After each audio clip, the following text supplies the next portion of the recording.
Hey Waffle Gang, I do hope you are well. My name is Mark and today we're checking out some more Reddit stories, and if you do love a Reddit story, why not consider hitting that like, subscribe, maybe that notification bell too, and let's crack on with today's first story. Much love, guys. Now our first story comes from a throwaway account, and it says, "Am I the arsehole here for refusing to return my dream wedding dress just so my fiance can pay for her sister to spend the night at the bed and breakfast for free?" Bloody hell. I, 27 female, and my fiance, Rose, 28 female, are due to get married in spring of 2027. She's the love of my life and my best friend, and I can't think of anyone better to marry than her. About a week ago, we found our dream venue. It comes with an outdoor venue and an indoor reception for an extra $1,096 per night. We can rent an entire bed and breakfast house for the wedding party as well. Rose and I fell in love with this venue instantly, and we put $2,550 down payment on it for our date. For the bed and breakfast, as it was a little out of our price range, we asked our bridesmaids if they chose to stay overnight to chip in $100 for one night or $200 for 2 nights, and if they couldn't afford it, that's alright, and they didn't have to stay. We would be accommodating and see them at the rehearsal dinner and wedding preparation time. We have 6 bridesmaids total, 3 for me and 3 for Rose. All of the bridesmaids who chose to stay said they'd chip in for their nights there and agreed that was a fair deal. My parents are also staying and chipping in $200 as well. Fast forward to yesterday, I bought my dream wedding dress for $3,000 and $400 for the veil. My dress is completely covered in glitter with rhinestones attached to the sweetheart necklace bodice. The veil also had little rhinestones attached to it. I felt amazing and beautiful in it. I won't share the picture as I'm not married yet. I've been saving for my dress for 10 years and I had my dream dress in mind since I was 5 years old. Well, this morning, Rose's sister and bridesmaid, Lucy, 24 female, texted Rose and said that she couldn't afford to stay at the hotel. Lucy is a student in college, and I understand for students, money is tight. I was once a student myself. Boy, do I know. Rose is also already buying Lucy's bridesmaid's dress and also buying her meal at our bridal party for our bridesmaids to meet. This is important. I asked Rose to remind Lucy that she doesn't have to stay if she can't afford it. Rose said, "I know, but my sister lives about 3 hours away. She'll need a place to stay." I told her, "I understand. How about she stays at a cheaper hotel nearby?" I found one for $86 a night. Rose didn't answer, and then she texted Lucy, offering to pay for her stay at the bed and breakfast. I told Rose, "Honey, we can't afford that. That is over our budget. You're already buying her dress and paying for a dinner for the bridal party. We can't afford to have her stay, especially since I just bought my wedding dress for $3,000. Rose responded with, "Spending that much on a dress is ridiculous. If you return it and bought a cheaper dress from Amazon, we can afford to let Lucy stay at the bed and breakfast." I was shocked. I sat there frozen for a good 2 minutes before I could get my next words out. I said, "I've been saving up for this dress for 10 years. I will not be returning it for a bridesmaid who, 1, isn't even in my party, and 2, not paying for a dress or bridal party meal. If she's saving $200 on a bridesmaid's dress and $40 on a meal because you're buying it, she can save $200 for 2 nights at the bed and breakfast that is over 1 year from now. She has time to save." Rose got mad and walked away. Now I feel like an arsehole, but I will not return my dress for someone who isn't chipping into the party at all. Sometimes I feel like Lucy is using Rose for money. It costs money to be a bridesmaid, and me and Rose are spending so much on Lucy that we have to cut back on our wedding expenses just to help Lucy, which to me isn't fair. So am I the arsehole here for not returning my wedding dress so my fiance's sister can stay at the bed and breakfast for free? P.S. I saved a total of $25,000 for my wedding. Rose saved $10K. Our wedding itself cost $34K. The spare $1,000 was meant to go towards our honeymoon in Greece, but is being used up on Lucy. Now, of course, not the arsehole for having to return your dream wedding dress. I think that's just absolutely ridiculous. But if we look at the bigger picture here, This isn't about the dress or the bed and breakfast as usual. This is like about Rose expecting you to get rid of your dream wedding dress because she can't set boundaries with her own sister. It sounds like you've already looked into alternatives, finding cheaper alternatives and, being flexible about attendance and stuff like that. But I can't help but look at that line where Rose responded to you with spending that much on a dress is ridiculous. If you just return it and bought a cheaper dress from Amazon, we can afford to let Lucy stay at the bed and breakfast. And I'm like, ooh, you're getting married. Need to think here. Because you need to really have a chat about whether you're on the same page about your money, your boundaries as well, and what your priorities are. Because rather than shutting your sister down, she'd rather you take back your dream wedding dress. That's wild in my opinion. And I'm just thinking about putting myself in OP's shoes. One of my brothers comes up to me. They can't afford to come to my wedding. Finances are tough, whatever. And for me in this position, I love my brothers to bits. They would do absolutely anything for me. So now if I wanted them at a special day, which would mean a lot to me, and they genuinely couldn't afford it, they're great people, no other issues around it, and they were genuinely struggling, not gold diggers or anything like that, great people. I'd be talking to my partner to try and find a way to have them there because, I love them to bits. Do I think that's what's happening in this situation? Probably not. But it'd be interesting to know what you think about this one as well. Artistic Tough says, if you can't figure this out before you get married, you should rethink what each of you wants and how you will work through disagreements. OP says, Rose and I walk away when we get upset so we don't resort to yelling. When we calm down and get our head straight, we talk it out. We are both survivors of abusive parents and we're both in therapy. Both of our therapists suggested walking away. We always work it out in the end. Misty Sky says, I gotta say, I saw a red flag there that your partner was so quick to tell you to sacrifice your dream so that she looks like a generous sister. Is this the usual relationship dynamic between you and Rose? That she demands you do things to have her look generous, good, and perfect? The money involved here isn't the true issue. Both Rose and Lucy have time to save the cost under discussion. Not the arsehole. Please bring this whole thing up with your therapist. Opie says no, this isn't usual at all. That's why I was so shocked. She's always been very supportive and helpful. And I know that she loves this sister above her other siblings. But she's never said something like this before. I've been thinking it's wedding stress. Purple says y'all are squabbling over $200 from a $34K wedding. That seems odd. Specialist says everyone sucks here. No, you don't have to return the dress, but this is her sister and she's a student. $200 is a ton of money for a student. Find a way to help her. So OP does come in with an update and says, so I spoke with my fiance and we talked it out. Rose says she texted her sister that she won't be paying for the stay at the hotel and that she can stay at grandma's if she can't afford it. Rose apologized to me and said she was just trying to be a good big sister, but she admitted she should have spoken to me about it before making a decision with her sister. She also told her sister that she can't afford to pay for the hotel and her sister would have to pay her back for the bridesmaid's dress. Lucy didn't like this. She was upset and threw a tantrum, screaming at Rose, I'm a student. I can't afford to be a bridesmaid. This is ridiculous. If you can spend $34K on a wedding, you can afford my dress and paying for the bed and breakfast. Rose started crying. Being yelled at triggers her, so I grabbed the phone and told Lucy off. I said the $34K is for our wedding. We saved it up for us, not you. If you knew you couldn't afford to be a bridesmaid, why did you even accept? It isn't our responsibility to buy your dress, dinner, or stay at the bed and breakfast. What about Rose's bachelorette party? Was you just going to leave the price to a maid of honor and other bridesmaids? Lucy hung up without saying anything, then texted Rose. I don't like your fiance. I think you should leave her. That is when Rose lost it on her sister. I saw her vigorously typing back, her cheeks red with anger. So cute, by the way.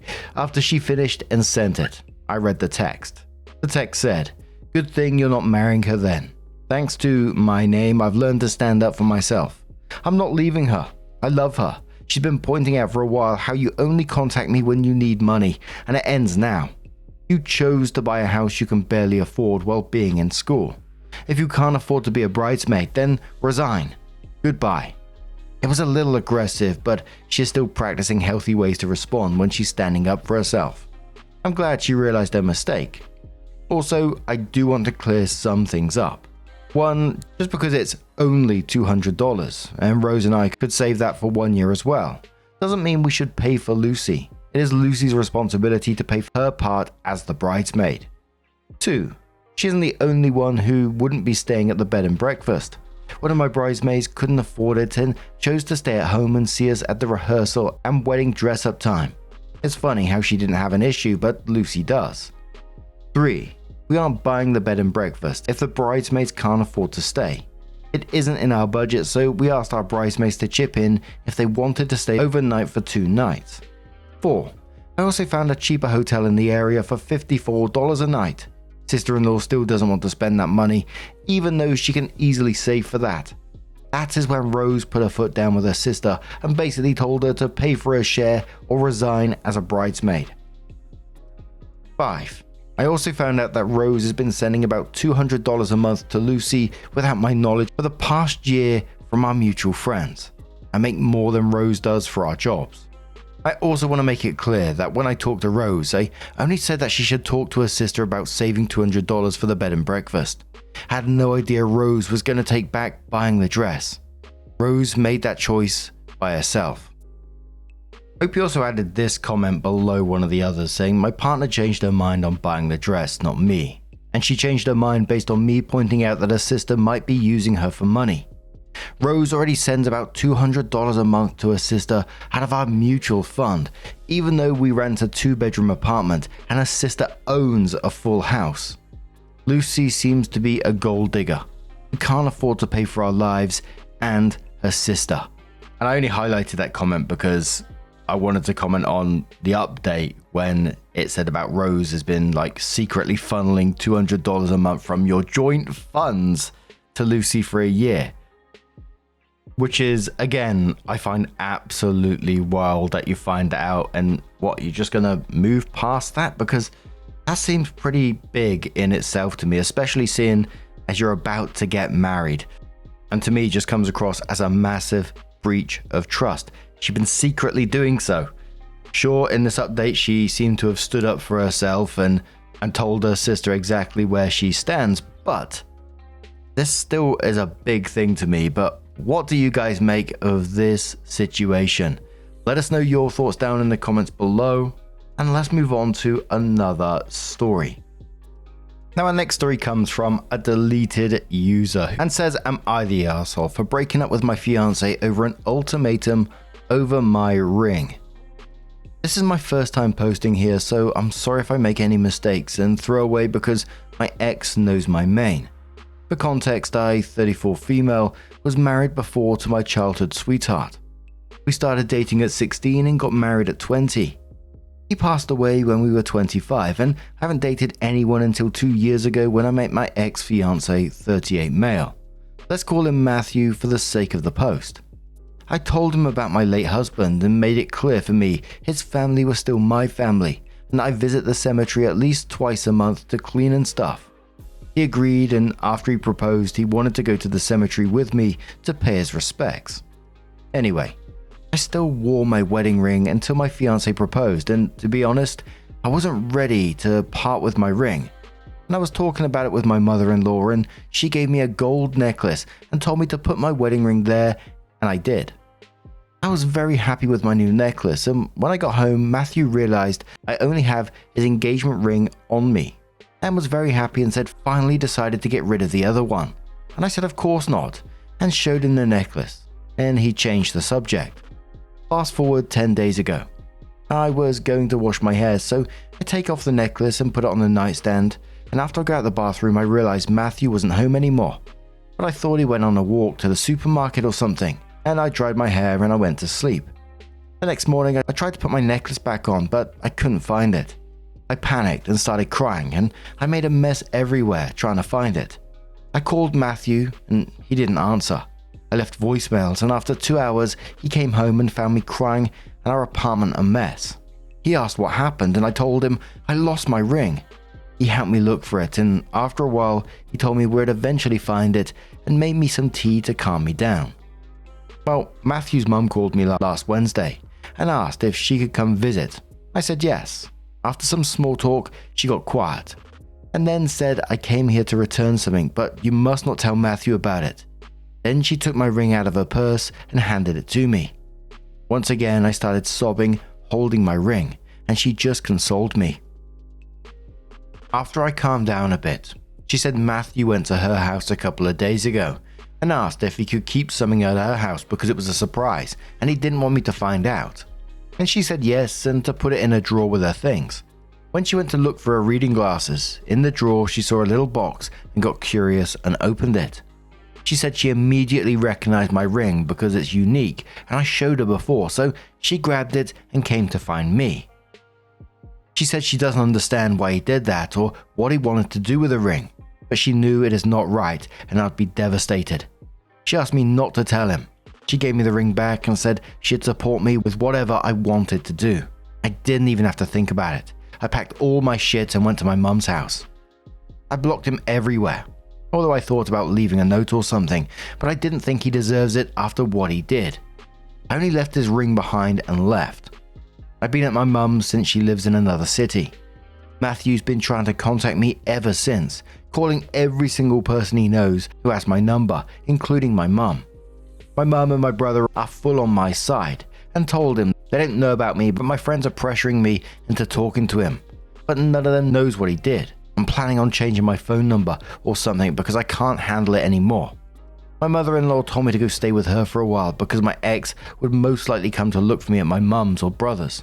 I think I'll do that because I feel so tired, but at the same time, I'm started to question if I handled it the right way or if I was being immature or something. I'll add a little edit here because some people are repeating the same thing. I think some of you try to relate losing a spouse and breaking up with somebody is not the same in a sense. I don't think any widow or widower out there ever stops loving their late spouse. Do I need therapy? Maybe, but don't we all? And for the people who think, I never gave Matthew his place, I'll leave this here. I talked to him and told him to talk to me if something bothers him.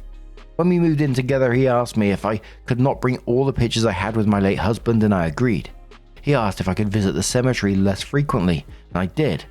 He never asked me to take my ring off, and when I showed him the ring in the little chain, he said, okay, 5-minute crafts, and said it's actually cute as a pendant. I don't know what else he wanted from me. I never dismissed or ridiculed any of his concerns or feelings. I was always willing to talk openly about anything if he decided not to talk to me about it. There's not really anything I can do. Nah, absolutely breakup worthy in my opinion, and it's brutal at the same time. Matthew didn't just take the ring. He watched OP have a complete breakdown looking for it, whilst pretending to help her look at the same time, whilst he knew exactly where it was and let her keep suffering. That's just cruel. And you know, she's already tried to compromise everything for OP. Move the ring to a necklace, fewer cemetery visits, removed photos, and he's still not going to accept it. And he would never be happy until your deceased husband is completely removed from your life, and the fact that his own mom is so horrified about this that she returned the ring in secret. You know, when a mother-in-law takes your side in these stories, you know that the other person's fucked up, right? The commenter says, not the arsehole. He's jealous of your deceased husband. He's insane. Please seek therapy to find the peace you deserve. If you value your friends, tell them what he did. If they are true friends, they will immediately understand and side with you. Or is there a reason you don't want to tell friends? OP says, I didn't want to make it an even bigger deal out of it because I'm tired and don't want to talk about it, and deep down I'm scared of listening to others' opinions. I love my friends, but I just didn't want to risk them saying things about my late husband or something like that. I think I'm just overthinking everything, but I don't know. Long-winded Ogre says some people could overlook a bad decision made in a bad moment due to insecurity. I don't know if I could. But then he lied and helped you look for it. I think that's unforgivable personally. I'm not excusing the insecurity, but it's common enough that we shouldn't be surprised when some weak-assed man finds themselves jealous of a dead ex. I don't know how spineless you have to be in order to feel threatened by happy memories and grief. I don't respect it, but it's common enough that we have to accept that it happens and it's kind of normal. But lying and pretending to look and offering you empty reassurance when he literally knows you won't find it anywhere? Fucking gross. Not the arsehole. Humble says, dude, tell your friends. He doesn't deserve to get them on his side for his pressure campaign. And I 100% agree, just stay away. What a jealous weirdo. And now you know he can just straight up lie to your face while pretending to be concerned and helping you look. Ew. That's just too gross and manipulative to come back from. BBC says, I'm a widower. I wore my wedding ring until I began a relationship. However, I wear my previous wedding ring on a chain around my neck. The new lady knows and accepts my choice. Having said all of that, you are not the arsehole. He is. You moved out. Now time to move on. Wishing you the best. One Way says, my mother is a widow. She was 45 when my dad passed away. It took her a long time to take her ring off. I have a friend who lost her childhood/high school sweetheart in an accident last year. I don't think she will ever take the ring off.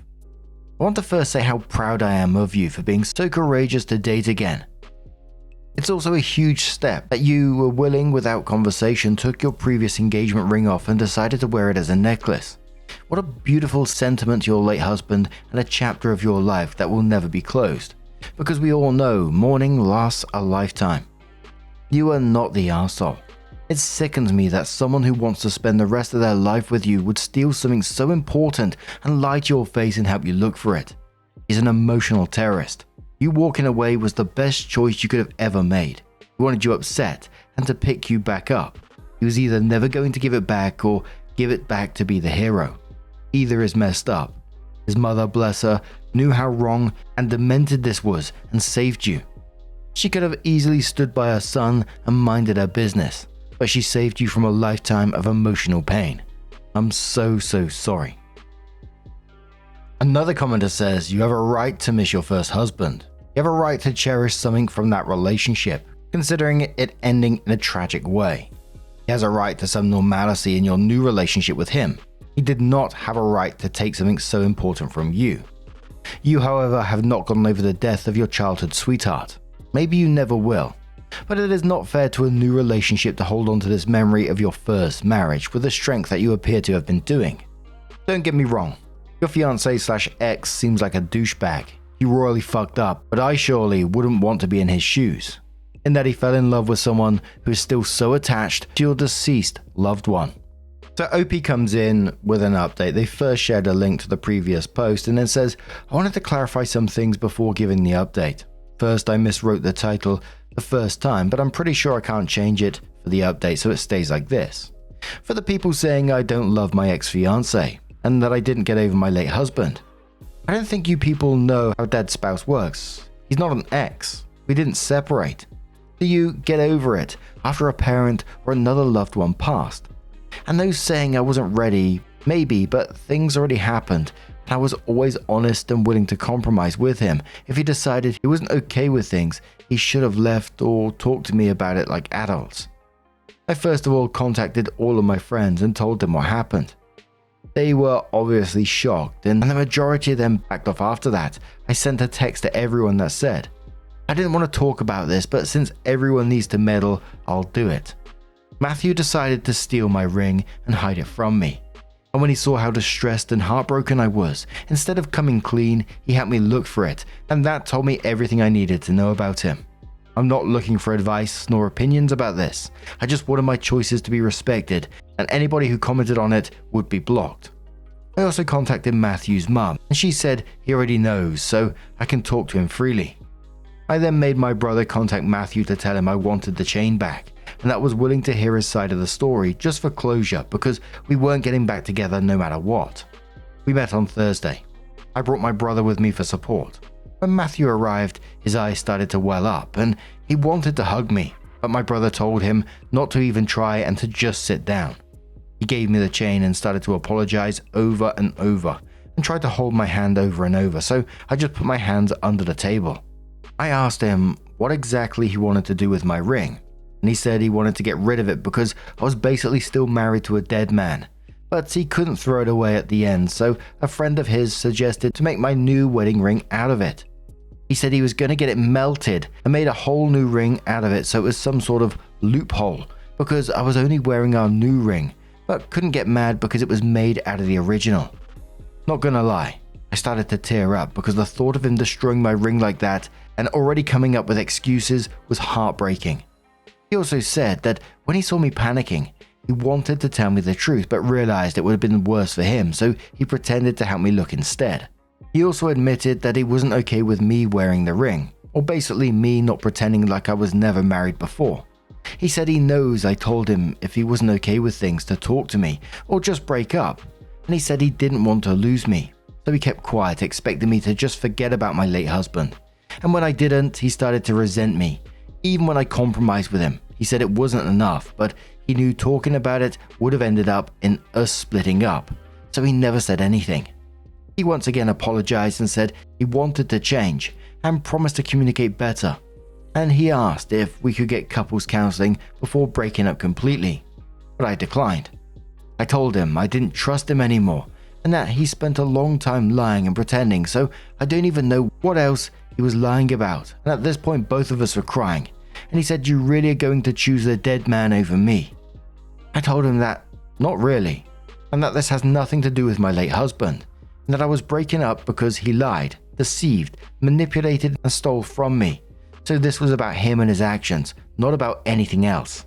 My brother and I left and Matthew stayed at the restaurant. He is still blocked everywhere. I decided to go to my mother-in-law's, my late husband's mum's house, and I'm currently here. My family decided to spend Christmas with her and her family, but they still have work, so I'm the only one here for now. It feels healing. She has most of my pictures with her son, and now I miss him more than ever. I tried to book an appointment with a therapist, but she said the earliest appointment she has is early March. So I'm still looking for something a little more early, like January or early February. I think that it's nothing really dramatic happened, but I feel tired, and as much as I miss Matthew, I don't think I'll be able to just forgive and forget, and I feel he deserves someone with a more normal dating history, like someone who hates her ex or something.